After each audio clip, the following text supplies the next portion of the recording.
Welcome to V3 news లక్ష్యం సమాజహితం. నేను MLA బులెటిన్ల ముందుగా హెడ్లైన్స్ చూద్దాం. సనత్ నగర్ నియోజకవర్గ పరిధిలో సీనియర్ సిటిజన్స్ తో మంత్రి మాట్లాడిన తలసాని, అనవసరంగా టెస్టుల కోసం ఆసుపత్రులకు వెళ్లొద్దని సూచన. రాజేంద్ర నగర్ లో ఫుట్పాత్ కబ్జాలపై కొరడా జులిపించిన మున్సిపల్ అధికారులు, ట్రాఫిక్ పోలీసుల సమక్షంలో ఫుట్పాత్ కబ్జా చేసిన నిర్మాణాల కూల్చివేత. గోరబండలో డిప్యూటీ మేయర్ బాబా ఫసియుద్దీన్ ఆధ్వర్యంలో సివరేజ్ పైప్ లైన్ ప్రారంభోత్సవం. జీహెచ్ఎంసీ ఎంటమాలజీ విభాగానికి రక్షణ కోసం 10 రకాల వస్తువులతో కూడిన 19 కిట్లు అందజేత. పెద్దపల్లి జిల్లా కేంద్రంలో ప్రెస్ భవన్ లో బీజేపీ నేతల మీడియా సమావేశం. నిజామాబాద్ ఎంపీ ధర్మపురి అరవింద్ పై దాడిని ఖండించిన నేతలు. పెద్దపల్లి మున్సిపాలిటీలో మానవత్వం చాటుకున్న డాక్టర్. కరోనాతో చనిపోయిన వ్యక్తి మృతదేహాన్ని డాక్టర్లో తీసుకువెళ్లి అంత్యక్రియలు నిర్వహించిన డాక్టర్. రాష్ట్రంలో పలు చోట్ల దళిత సంఘాల ఆందోళన. రాజగృహపై దాడి చేసిన నిందితులను శిక్షించాలని డిమాండ్. డీటెయిల్స్ చూస్తే రాజేంద్రనగర్ మండల పరిధిలోని మైలార్దేవ్పల్లి డివిజన్ మెహఫిల్ హోటల్ ఎదురుగా నూతనంగా సిగ్నల్ వ్యవస్థను ట్రాఫిక్ పోలీసులు ఏర్పాటు చేశారు. పలుమార్లు ట్రాఫిక్ పోలీసులు ఫుట్పాత్ కబ్జాలపై దుకాణదారులకు హెచ్చరికలు జారీ చేసినా వారు నిర్లక్ష్యంగా వ్యవహరిస్తున్నారని ట్రాఫిక్ పోలీసులు తెలిపారు. ఈ రోజు జీహెచ్ఎంసీ ట్రాఫిక్ పోలీసుల సమక్షంలో ఫుట్పాత్ కబ్జా చేసిన నిర్మాణాలను తొలగించారు.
కామారెడ్డి జిల్లా రామారెడ్డి మండలం ఉప్పల్వాయి గ్రామంలో నిరసన చేపట్టారు.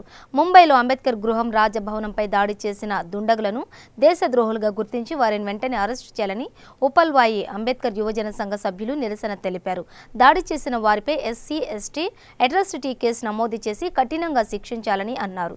ఈ కార్యక్రమంలో అంబేద్కర్ యువజన సంఘ అధ్యక్షుడు డి రమేష్, ఉపాధ్యక్షులు సంకీరాజు, సెక్రటరీ ఎస్ రతన్ కుమార్ తదితరులు పాల్గొన్నారు. భారతరత్న అంబేద్కర్ గారి మహారాష్ట్రలోని దాదర్లో ఇంటిపై కొందరు వ్యక్తులు దాడి చేయడంకు నిరసనగా ఈరోజు ఉప్పల్వాయిలో అంబేద్కర్ విగ్రహానికి పాలాభిషేకం చేసి నిరసన వ్యక్తం చేస్తున్నాము. మరి అటువంటి ఎవరైతే వ్యక్తులు మరి దాదర్లో ఇంటిపై దాడి చేసిండ్రో, అంబేద్కర్ గృహంపై ఎవరైనా దాడి చేసిండ్రో వారిని ప్రభుత్వము వెంటనే కఠినంగా శిక్షించి వారిపైన మరి ఎస్సీ ఎస్టీ అట్రాసిటీ కేసు నమోదు చేసి వారిని తక్షణమే అరెస్ట్ చేయాలని మేము గ్రామస్తులము, అంబేద్కర్ సంఘ యువజన సంఘ సభ్యులమందరము, మూల్యవాసులమందరము తీవ్రంగా దీన్ని మరి ఖండిస్తున్నాము.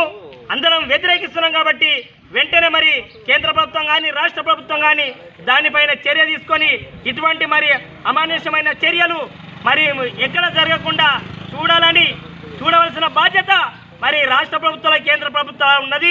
మరి ఎంతవరకు అయితే అరెస్ట్ వాళ్ళని చేయరో ఇంకా ఈ ఉద్యమాన్ని గ్రామ గ్రామాన మండల మండలాన మరి జిల్లా స్థాయిలో రాష్ట్ర స్థాయిలో దేశవ్యాప్తంగా ఉధృతం చేయడానికి మరి మేము యువజన సంఘాల వాళ్ళము అందరము ముందుకుంటామని తెలియజేస్తున్నాం. మరి గ్రామంలో కూడా కొందరు మంది అరాచకంగా ఈ స్టేజ్ పైన చెప్పులు పెట్టడము, సీసాలు పెట్టడము, మరి చీపులు గట్టలు పెట్టడము, ఎద్దు కొమ్ములు పెట్టడము అని చేసి ఇక్కడ చెదారం చేస్తున్నారు. కాబట్టి వారు కూడా కొందరు మరి కావాలని చేస్తున్నా, మరి ఎట్లా చేస్తున్నారో తెలుస్తలేదు. మరి గ్రామ పంచాయతీ సర్పంచ్ గారికి ఎన్నోసార్లు మేము విన్నవించినాము, ఆ చెత్త ఇంతవరకు తీయలేదు. ఈరోజు మేము వచ్చి మా చెత్తను మేము తీసుకున్నాము.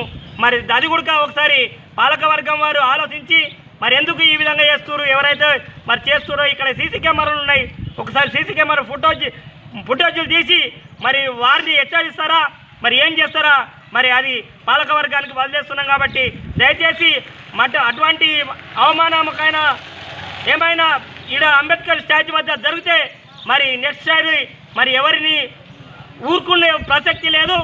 గ్రామంలో అందరం కలిసిమెలిసి ఉండాలంటే అందరంకు సమానమైన హక్కులు ఉండాలి, అందరినీ సమానంగా చూడాలి. కాబట్టి రేపు పొద్దుగాల ఇంకా అటువంటి ఏమైనా చేస్తే మాత్రం మేము కూడా దానికి స్టెప్ తీసుకోవాల్సిన అవసరం ఉంటుంది. కాబట్టి దయచేసి గ్రామస్తులందరికీ మాకు సహకరించండి. బోరబండలో డిప్యూటీ మేయర్ బాబా ఫసీయుద్దీన్ ఆధ్వర్యంలో సివరేజ్ పైప్ లైన్ ప్రారంభోత్సవానికి జూబ్లీహిల్స్ ఎమ్మెల్యే మాగంటి గోపీనాథ్ ముఖ్య అతిథిగా హాజరయ్యారు. తన సొంత ఖర్చుతో 30 శానిటైజర్ స్ప్రే మిషన్లు, ఒక ఫ్యాగ్ మిషన్ సమకూర్చారు. డిప్యూటీ మేయర్ బాబా ఫసీయుద్దీన్ కరోనాతో పాటు ఇతర సీజనల్ వ్యాధులు ప్రబలకుండా వీటితో అన్ని బస్తీల్లో స్ప్రే చేయడం జరుగుతుందని తెలిపారు. వీటితో పాటు జీహెచ్ఎంసీ ఎంటమాలజీ విభాగానికి రక్షణ కోసం 10 రకాల వస్తువులతో కూడిన 19 కిట్లు అందజేయడం జరిగింది. కార్యక్రమంలో డివిజన్ అధ్యక్షుడు కృష్ణమోహన్, పార్టీ నాయకులు, కార్యకర్తలు పాల్గొన్నారు.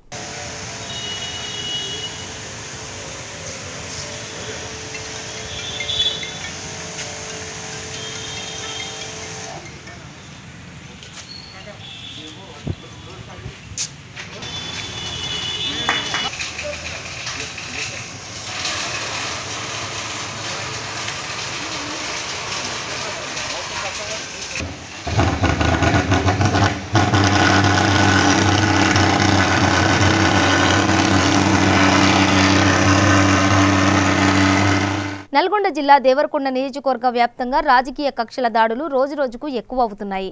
మొన్న చందంపేట మండల పరిధిలో రాజకీయ కక్షల నేపథ్యంలో ఒక వ్యక్తి హత్య చేయబడగా, నిన్న కొండమల్లెపల్లి మండల కేంద్ర పరిధిలోని కేసీఆర్ తండాలో ఒక కాంగ్రెస్ ఎంపీటీసీ భర్త రాజు నాయక్ పై అధికార పార్టీ సర్పంచ్ జ్యోతి భర్త దస్రు నాయక్ హత్యాయత్నానికి పాల్పడ్డారు.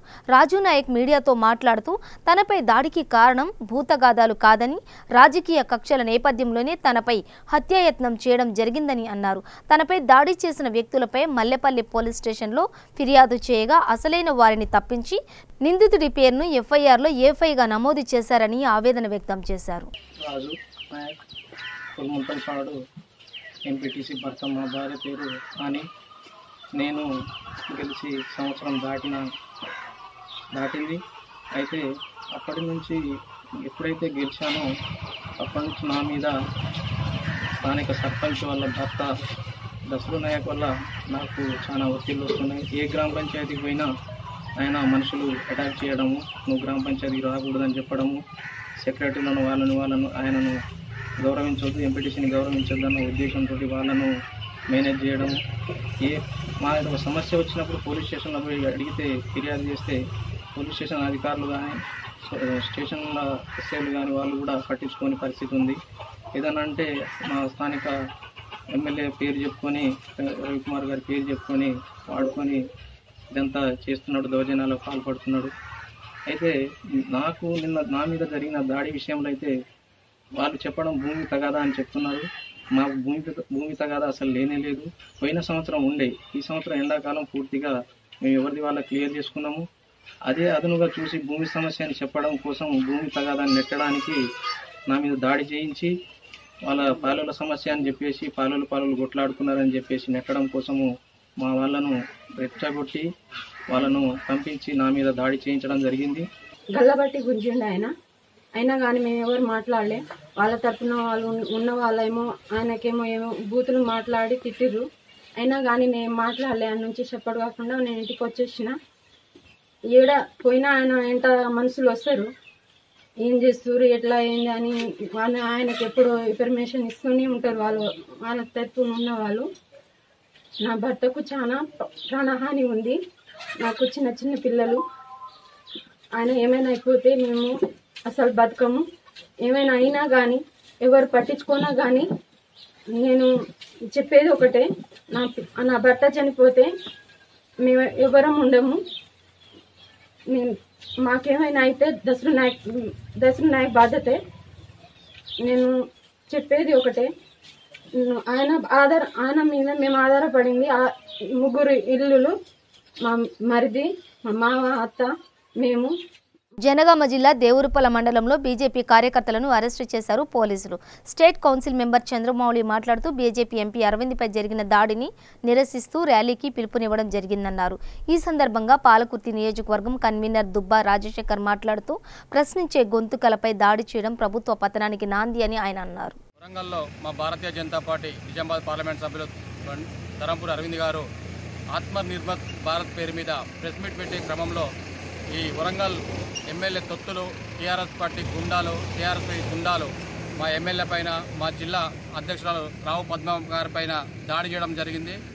ఈ రాష్ట్రంలో, తెలంగాణ రాష్ట్రంలో పోలీస్ వ్యవస్థ నిద్రపోతుందా, ప్లస్ టీఆర్ఎస్ చెంచల్లాగా పనిచేస్తున్నారు అని చెప్పేసి మేము అడుగుతున్నాము. మా యొక్క కేంద్ర మంత్రులు, కేంద్ర ప్రభుత్వం, రాష్ట్రం కేంద్ర ప్రభుత్వం అధికారంలో ఉన్న పార్టీ పార్లమెంట్ సభ్యుడిని మీరు దాడి చేయడం వరకు ఎంతవరకు సమానం చేశాము. మేము కూడా ఇదే తెలంగాణ గడ్డ మీద పుట్టడం జరిగింది. ఇదే తెలంగాణ కోసం ఉద్యమాలు చేశాము, దెబ్బలు తిన్నాము, లాఠీలు దెబ్బలు తిన్నాము, పోలీసులు దెబ్బలు తిన్నాము, జైలుకు పోయాము, పోలీసు కేసులు అయినాయి. మాకు ఈ టీఆర్ఎస్ గుండా రాజకీయాలకు మేము ఎదురొడ్డి నిలుస్తామని చెప్పేసి టీఆర్ఎస్ కార్యకర్తలకు హెచ్చరిస్తున్నాము. అదేవిధంగా భారతీయ జనతా పార్టీ అంటేనే ప్రాణాల వద్ద నియంత్రణ పాలన చేస్తున్నారా, మేము చేసిందే రాజ్యాంగం, మేము చేసిందే రాజు పరిపాలన అని చెప్పేసి రకంగా మీరు టీఆర్ఎస్ ప్రభుత్వం చేస్తున్నది. ప్రశ్నించిన గొంతులను మీరు అణచివేయాలని చూస్తే 1000 గొంతులు 1,00,000 గొంతులు అయితే, 1,00,000 గొంతులు 1,00,000 గొంతులు అయితే నీకు కోరిక. నిన్న భారతీయ జనతా పార్టీ పార్లమెంట్ సభ్యులు, నిజామాబాద్ పార్లమెంట్ సభ్యులు ధర్మపురి అరవింద్ గారిపై రాళ్లతో, పొడుగుట్లతో దాడి చేసిన టీఆర్ఎస్ నాయకులు దమ్ము ధైర్యం ఉంటే రోజు బయటకు వచ్చి తిరగండి. మేము కూడా బీజేపీ నాయకులం, మేము మీతోటి డి అంటే డీగా బయటికి వెళ్ళి మీరు చేసే పనులు మేము చేస్తాం, మా చేసే పనులు మీరు చేసి డి అంటే తీసుకున్నాం. మేము మీ లెక్క మేము ఏబీపీ నుండి ప్లస్ బీజేపీ నుండి ఒక చిన్న కార్యకర్తలు ఎదిగినాం. మీ లెక్క ఆ పార్టీలోకి ఈ పార్టీలోకి దుక్కి ఒక రాజకీయం వ్యభిచారం చేసి. విశాఖపట్నం గాజువాకలో గుర్తు తెలియని మృతదేహాన్ని గుర్తించారు స్థానికులు. గాజువాక గుడివాడ అప్పన్న కాలనీ సమీపంలోని మురికి కాలువలో వివస్త్రగా ఉన్న గుర్తు తెలియని మృతదేహం లభ్యం కావడం స్థానికంగా కలకలం రేపుతోంది. హత్య చేసి కాలువలో పడేసి ఉంటారని అనుమానం వ్యక్తం చేస్తున్నారు స్థానికులు. అనుమానాస్పద మృతిగా కేసు నమోదు చేసి దర్యాప్తు చేస్తున్నారు గాజువాక పోలీసులు. పెద్దపల్లి జిల్లా కేంద్రంలోని ప్రెస్ భవన్లో వరంగల్లోని నిజామాబాద్ ఎంపీ ధర్మపురి అరవింద్పై టీఆర్ఎస్ గూండాల దాడిని ఖండిస్తూ బీజేపీ నాయకులు మీడియా సమావేశం ఏర్పాటు చేశారు. ఈ సమావేశంలో బీజేపీ నాయకులు తంగెడ రాజేశ్వరరావు మాట్లాడుతూ వరంగల్లో నిజామాబాద్ ఎంపీ శ్రీ ధర్మపురి అరవింద్పై దాడికి దిగడాన్ని తీవ్రంగా ఖండిస్తున్నామన్నారు. ముఖ్యమంత్రి ప్రోద్బలంతోనే కొంతమంది కిరాయి మూకలు ఈ దాడికి పాల్పడ్డాయని అన్నారు. పోలీసులకు తెలిసే ప్రణాళిక ప్రకారమే ఈ దాడి జరిగిందని, సీఎం కేసీఆర్కు బీజేపీ భయం పట్టుకుందన్నారు. ఈ సమావేశంలో పోల్సాని సంపత్రావు, దాడి సంతోష్, ఒల్లె తిరుపతి, ముంజా రాజేందర్ పాల్గొన్నారు. రాజన్న సిరిసిల్ల జిల్లా ముస్తాబాద్ మండల కేంద్రంలో నిర్మించిన డబుల్ బెడ్రూమ్కు అర్హులైన వారికి పారదర్శకంగా అందజేయాలని కాంగ్రెస్ పార్టీ తరఫున తహసీల్దార్ కార్యాలయంలో సీనియర్ అసిస్టెంట్ విజయలక్ష్మికి వినతి పత్రం అందజేశారు. ఈ కార్యక్రమంలో మండల కాంగ్రెస్ అధ్యక్షుడు ఏళ్లారెడ్డి బాలరెడ్డి మాట్లాడుతూ డబుల్ బెడ్రూమ్ పంపిణీలో ఎలాంటి అవకతవకలు జరగకుండా పక్కా ప్రణాళికతో అర్హులైన వారికి పంపిణీ చేయాలని కోరారు. ఈ కార్యక్రమంలో ఓరగంట తిరుపతి, పెద్దిగారి శ్రీనివాస్, ఏళ్ల బాలరెడ్డి, ఎంపీటీసీ శ్రీనివాస్, కాంగ్రెస్ కార్యకర్తలు పాల్గొన్నారు. నిర్మించినటువంటి డబల్ బెడ్రూమ్లు ఏవైతున్నాయో వాటిని దాదాపు 6 సంవత్సరాల నుంచి కట్టిన తర్వాత దాదాపు 3 సంవత్సరాలే మరి పంపడంలో, ప్రజలకు పంచడంలో ఇప్పటి వరకు కూడా జాప్యం జరిగింది 3 సంవత్సరాలుగా. మరి ఇలా మేము కాంగ్రెస్ పార్టీ పక్షాన ఒకటే చెప్తా ఉన్నాం, ఇప్పుడు పంపకం అనేది జరుగుతూ ఉంది. మేము ప్రజల పక్షాన ఒకటే చెప్తా ఉన్నాం, నాయకులు కానీ అధికారులు కానీ ఎలాంటి ప్రలోభాలకు గురి కాకుండా పారదర్శకంగా న్యాయబద్ధంగా నిరుపేదలు ఎవరైతే ఉన్నారో వారికి భూమి కానీ ఇల్లు కానీ ఎలాంటి ఆస్తిపాస్తులు లేనటువంటి వ్యక్తులకే ఇలా కేటాయించాలని చెప్పి మేము కాంగ్రెస్ పార్టీ పక్షాన డిమాండ్ చేస్తున్నాం. లేని పక్షంలో ఏవైనా అవకతవకలు జరిగినట్లయితే పారదర్శకంగా జరగనట్లయితే మేము ప్రజల పక్షాన కాంగ్రెస్ పార్టీని నిలబడి న్యాయం చేసే వరకు పోరాటం చేస్తామని చెప్తాను.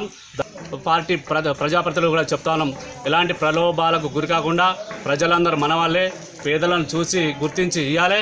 మరి అలా మేము ఒకటే చెప్తున్నాం, ఈ టీఆర్ఎస్ ప్రభుత్వం అనేది ఈ ఇండ్లు పంపకంలో కానీ ఇంటి నిర్మాణం కానీ విఫలమైందని చెప్తా ఉన్నాం.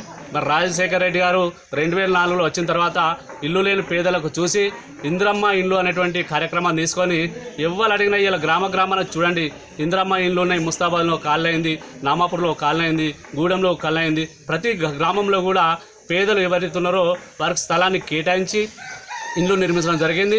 ఖాళీ స్థలం ఉందో వాళ్ళకి 5 లక్షల రూపాయలు ఇస్తామని చెప్పింది.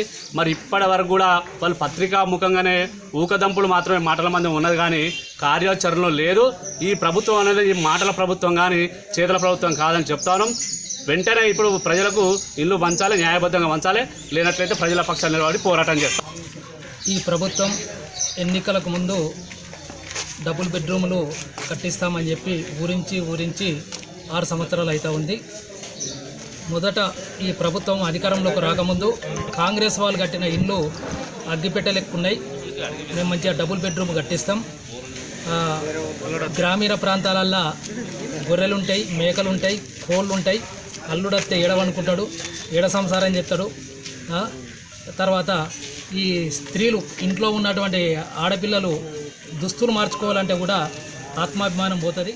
సనత్ నగర్ నియోజకవర్గ పరిధిలోని సీనియర్ సిటిజన్స్తో మాసాబ్ ట్యాంక్లోని కార్యాలయం నుండి టెలికాన్ఫరెన్స్ నిర్వహించారు మంత్రి తలసాని శ్రీనివాస్ యాదవ్.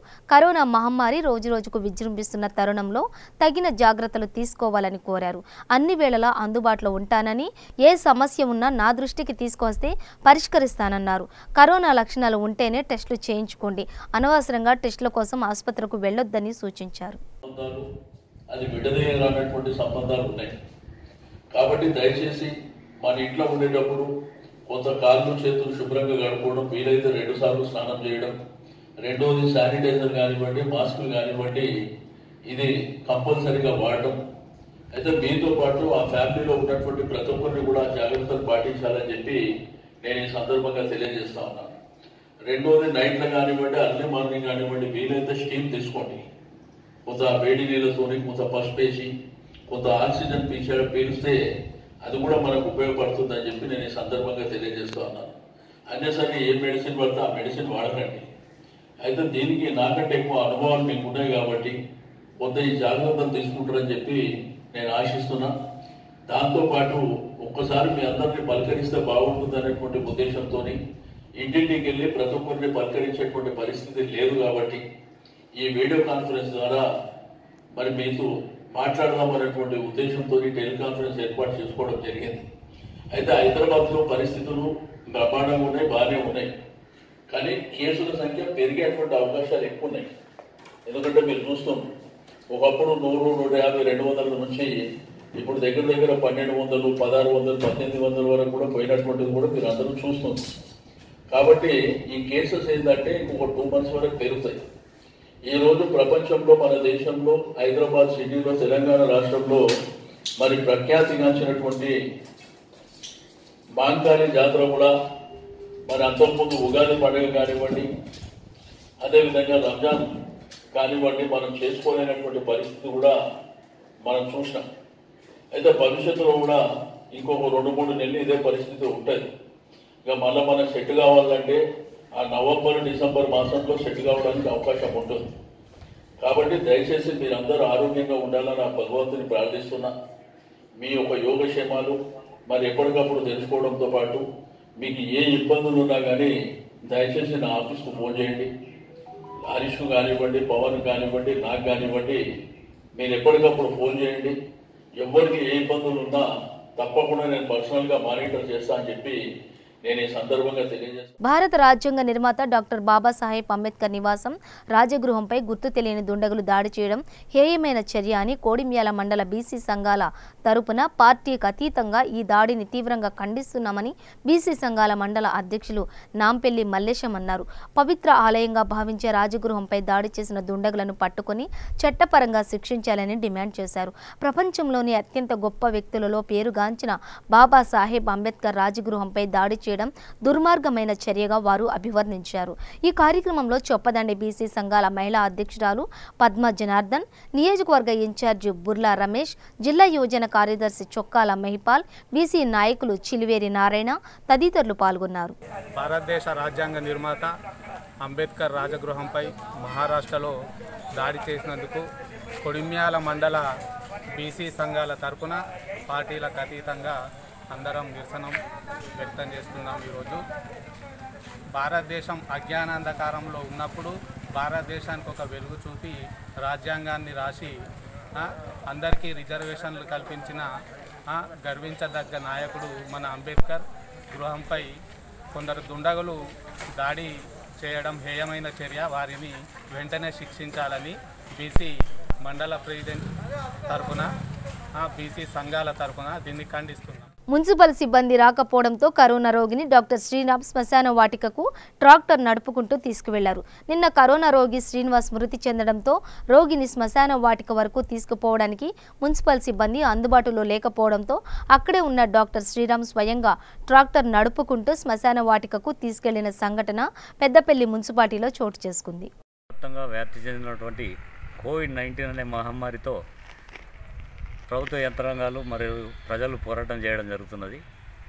ఇందులో భాగంగా పెద్దపల్లి జిల్లా యంత్రాంగం కోవిడ్-19తో పోరాడాల్సిన వస్తు సామాగ్రిని అంతా సమకూర్చి పెట్టడం జరిగింది. నిన్న దురదృష్టవశాత్తు పెద్దపల్లి ఐసోలేషన్ వార్డులో ఒక కోవిడ్-19 పేషెంట్ చనిపోవడం జరిగింది. ఇది పెద్దపల్లి జిల్లాలో మొట్టమొదటి మృతి హాస్పిటల్లో. ఇది కొద్దిగా కొత్త విషయం, మా సిబ్బందికి కానివ్వండి, మా యంత్రాంగానికి కానివ్వండి కొత్త విషయం. సో దానిలో భాగంగా కోవిడ్-19 మృతదేహానికి ప్రత్యేకమైన జాగ్రత్తలు తీసుకొని అంతిమ సంస్కారాలు చేయాల్సిన బాధ్యత మా మీద, ప్రత్యేకించి నా మీద ఉన్నది. ఎందుకంటే టెక్నికల్గా నాకు దాని ప్రోటోకాల్స్ అన్నీ తెలుసు కాబట్టి. కొత్త విషయం కాబట్టి నిన్న మున్సిపల్ దిగువ స్థాయి సిబ్బంది కానివ్వండి, మెడికల్ దిగువ స్థాయి సిబ్బంది కానివ్వండి ఎవరు ధైర్యం చేయకపోవడంతో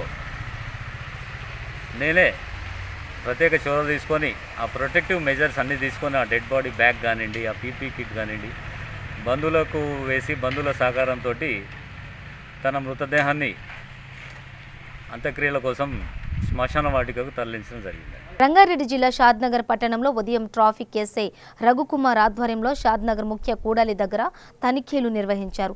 బైకులకు నెంబర్ ప్లేట్లు సరిగ్గా లేకుండా బండి నడిపే వారికి మరియు వెనక సీట్లో కూర్చున్న వారికి హెల్మెట్ లేకుండా నడిపే వారి వాహనాలను పట్టుకొని పెండింగ్ చలాన్లను కూడా వసూలు చేశారు. నెంబర్ ప్లేట్ సరిగ్గా లేని వాహనాలను ట్రాఫిక్ పోలీస్ స్టేషన్కు తీసుకెళ్లారు. కొత్త నెంబర్ ప్లేట్ తెప్పించి బిగించి వాహనాలను వదిలివేశారు. ట్రాఫిక్ ఎస్ఐ రఘుకుమార్ మాట్లాడుతూ వాహనదారులు హెల్మెట్లు తప్పకుండా ధరించాలని, లేనిడల చలానాలు తప్పనివని, అలాగే హెల్మెట్ ధరించడం వల్ల మీ కుటుంబానికి భద్రత ఉంటుందని అన్నారు. నేను మీ చాలా ట్రాఫిక్ ఎస్ఐ రవికుమార్ని. అయితే ఈరోజు ప్రత్యేకంగా నెంబర్ ప్లేట్ల పైన ఒక స్పెషల్ డ్రైవ్ చేయడం జరిగింది. అయితే నాకు గత కొన్ని రోజులు తెలిసింది ఏంటంటే చాలామంది కూడా నెంబర్ ప్లేట్లు మార్చడం కానీ, అదేవిధంగా నెంబర్ ప్లేట్లు స్టిక్కర్లు వేసుకోవడం కానీ చేసుకోవడం నాకు దృష్టికి వచ్చింది. కాబట్టి దయచేసి మీరందరూ మీ వాహనంకు ఆర్టీఏ నుండి ఎలాంటి నెంబర్ ప్లేట్ వస్తుందో దయచేసి అలాంటి నెంబర్ ప్లేట్ వేసుకోవాలి. అలా కాకుండా ఫ్యాన్సీ నెంబర్ ప్లేట్ కానీ, లేదా స్టిక్కర్ కానీ, ఆయిల్ కానీ, గ్రీస్ కానీ ఏమైనా వేసి మార్పు చేసినట్లయితే మీ పైన చీటింగ్ చేయడం జరుగుతుంది. కాబట్టి అదేవిధంగా మేము కొత్తగా ఇక్కడ ఏం జరుగుతుందంటే బైక్ నడిపేటప్పుడు ముందల వ్యక్తులు చాలా మంది కూడా హెల్మెట్ పెట్టుకుని నడుపుతా ఉన్నారు. కానీ పిలియన్ రైడర్స్ ఎవరైతే వెనుక కూర్చుంటారో వాళ్ళు ఎవరు హెల్మెట్ పెట్టుకోవడం లేదు. కాబట్టి దయచేసి మేము చేస్తున్న విజ్ఞప్తి, 2 వీలర్ నడుపుతున్న ప్రతి ఒక్కరు కూడా వెనుక కూర్చున్న వాళ్ళు, ముందర కూర్చున్న వాళ్ళు దయచేసి అందరూ కూడా హెల్మెట్ పెట్టుకోవాలి. అదేవిధంగా మీ వెహికల్కు ఖచ్చితంగా 2 సైడ్ మిర్రర్ ఉండాలి. అదేవిధంగా నెంబర్ ప్లేట్కు కూడా జాగ్రత్తగా చూసుకోవాలి. ఈ 4 విషయాల్లో ఎలాంటి మిస్టేక్ జరిగినా మీ పైన కేసు నమోదు చేయడం జరుగుతుంది. అదేవిధంగా అదే భాగంగా ఈరోజు నెంబర్ ప్లేట్ లేని వాహనాలు తీసుకొచ్చి ఒక 45 వెహికల్స్ వరకు ఈరోజు ఆ నెంబర్ ప్లేట్ ఫిట్ చేసి పంపడం జరిగింది. కాబట్టి మీరందరూ మిగతా టైం ఎవరైనా సరే నెంబర్ ప్లేట్ లేకుండా తిరిగినా అదేవిధంగా నెంబర్ ప్లేట్ మార్చినా మీ పైన క్రిమినల్ కేసు చేయడం జరుగుతుంది. థ్యాంక్ యూ అండి. వనపర్తి జిల్లా కేంద్రంలో దళిత సంఘాలు నిరసన కార్యక్రమం చేపట్టారు. మహారాష్ట్ర ముంబై నగరంలోని డాక్టర్ బాబాసాహెబ్ అంబేద్కర్ చారిత్రక నివాస గృహమైన రాజగృహంపై ఇటీవల కొంతమంది దుండగులు దాడి చేసిన తీరుపై తీవ్ర దిగ్భ్రాంతి వ్యక్తం చేశారు. రాజగృహపై దాడి చేసిన వారిని వెంటనే అరెస్టు చేసి పోలీసులు వారిపై కఠిన చర్యలు తీసుకోవాలని కోరారు. ఈ దేశంలో ఉన్న కోటాను కోట్ల ఎస్సీ ఎస్టీ బీసీ మైనార్టీ సమాజానికి చాలా అవమానకరమైన దినంగా మేము భావిస్తూ ఉన్నాం. ఎందుకంటే ఈ దేశంలో ఉన్నటువంటి అట్టడుగు పేద ధనిక డబ్బు అన్ని వర్గాలకు అందరికీ సమాన న్యాయం చేస్తూ తను అహోరాత్రులు కష్టపడి తిండనక ఎన్నో కష్టాలు కోర్చి తన భార్య పిల్లలను లెక్క చేయకుండా ఈ దేశానికి ఒక మంచి ఈ ప్రపంచంలోనే గొప్పదైనటువంటి లిఖిత రాజ్యాంగాన్ని రాసినటువంటి మన ఈ దేశ జాతిపిత అయినటువంటి తండ్రి అంబేద్కర్ గారి రాజగృహం మీద దాడి చేయడం జరిగింది. ఈ దాడి యావత్ దేశంలో ఉన్నటువంటి ఎస్సీ ఎస్టీ బీసీ మైనార్టీ సమాజం తరఫున జరిగిన దాడిగా మేము భావిస్తూ ఉన్నాం. మా మనోభావాలు చాలా తీవ్రంగా దెబ్బతిని ఈ నిరసన కార్యక్రమం ఈ గవర్నమెంట్ అంటే కలెక్టర్ మేడం గారి ద్వారా నుంచి జిల్లా కలెక్టర్ల నుంచి ఎంఆర్ఓ ఆఫీసుల నుంచి మేము గవర్నమెంట్ దృష్టికి తీసుకెళ్లదలుచుకున్నాం. ఎందుకంటే ఈ దేశంలో ఈ బలహీనులు ఉన్నారు, బలవంతులు ఉన్నారు. బలహీనుల తరపున పోరాటం చేసి బలహీనులకు రక్షణ కవచంగా ఏర్పాటు చేసినటువంటి రాజ్యాంగ నిర్మాత ఇంటిపైన దాడి చేయడం ఎంతవరకు సబబు? ఇంతవరకు ఆ నిందితులను గుర్తించకుండా వారికి దేశద్రోహం కింద కేసులు నమోదు చేయకుండా అక్కడ ఉన్నటువంటి గవర్నమెంటు తాస్తారం చేస్తూ ఉంది. కాబట్టి దీన్ని మేము అంతా అబ్జర్వ్ చేస్తూ యావత్ దేశంలో ఉన్నటువంటి దళిత సమాజం, అంబేద్కర్ వాదులు, మిగతా ఎస్సీ ఎస్టీ బీసీ మైనార్టీ సమాజంలో ఉన్నటువంటి ప్రజాస్వామ్యవాదులు, అగ్రకులాల్లో ఉన్నటువంటి మేధావి ప్రజాస్వామ్యవాదులు కూడా దీన్ని తీవ్రంగా ఖండిస్తూ ఉన్నారు. కాబట్టి ఈ దేశంలో ఈ రాష్ట్రంలో కూడా చూసుకుంటే ఈ రాష్ట్రం చాలా అంటే పార్లమెంట్లో తెలంగాణ ఏర్పడడానికి డాక్టర్ బాబాసాహెబ్ అంబేద్కర్ రాసిన రాజ్యాంగమే కారణం. ఆ రాజ్యాంగం అండ లేకపోతే ఈరోజు మనకు తెలంగాణ రాష్ట్రం వచ్చేది కాదు. అటువంటి తెలంగాణ రాష్ట్రాన్ని సాధించుకున్న మనం ఈరోజు సొంతంగా గవర్నమెంట్ మన పాలన, మన తెలంగాణ, మన నిధులని వచ్చిన ఈ గవర్నమెంట్ సిస్టంలో కూడా ఈ నిరసనను తీవ్రంగా గవర్నమెంట్ తరఫున ఖండించకుండా. బులెటిన్ ముగించే ముందు హెడ్లైన్స్ మరోసారి. సనత్ నగర్ నియోజకవర్గ పరిధిలో సీనియర్ సిటిజన్స్ తో మంత్రి మాట్లాడిన తలసాని, అనవసరంగా టెస్టుల కోసం ఆసుపత్రులకు వెళ్లొద్దని సూచన. రాజేంద్రనగర్ లో ఫుట్పాత్ కబ్జాలపై కొరడా జులిపించిన మున్సిపల్ అధికారులు, ట్రాఫిక్ పోలీసుల సమక్షంలో ఫుట్పాత్ కబ్జా చేసిన నిర్మాణాల కూల్చివేత. గోరబండలో డిప్యూటీ మేయర్ బాబా ఫసియుద్దీన్ ఆధ్వర్యంలో సివరేజ్ పైప్ లైన్ ప్రారంభోత్సవం. జీహెచ్ఎంసీ ఎంటమాలజీ విభాగానికి రక్షణ కోసం 10 రకాల వస్తువులతో కూడిన 19 కిట్లు అందజేత. పెద్దపల్లి జిల్లా కేంద్రంలో ప్రెస్ భవన్ లో బీజేపీ నేతల మీడియా సమావేశం. నిజామాబాద్ ఎంపీ ధర్మపురి అరవింద్ పై దాడిని ఖండించిన నేతలు. పెద్దపల్లి మున్సిపాలిటీలో మానవత్వం చాటుకున్న డాక్టర్, కరోనాతో చనిపోయిన వ్యక్తి మృతదేహాన్ని ట్రాక్టర్లో తీసుకువెళ్లి అంత్యక్రియలు నిర్వహించిన డాక్టర్. రాష్ట్రంలో పలు చోట్ల దళిత సంఘాల ఆందోళన, రాజగృహపై దాడి చేసిన నిందితులను శిక్షించాలని డిమాండ్. ఇవి బులెటిన్ విశేషాలు. మరింత సమాచారం కోసం చూస్తూనే ఉండండి V3 న్యూస్ లక్ష్యం సమాజీతం.